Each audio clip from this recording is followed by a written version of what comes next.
વલસાડ શહેરમાં પણ સતત બીજા દિવસે વરસાદ પડ્યો।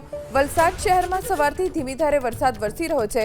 વલસાડ શહેરના વિવિધ વિસ્તારમાં ધીમી ધારે વરસાદ વરસ્યો, જેના પગલે સવારે નોકરી ધંધાએ જતા લોકોને થોડી હાલાકી થઈ।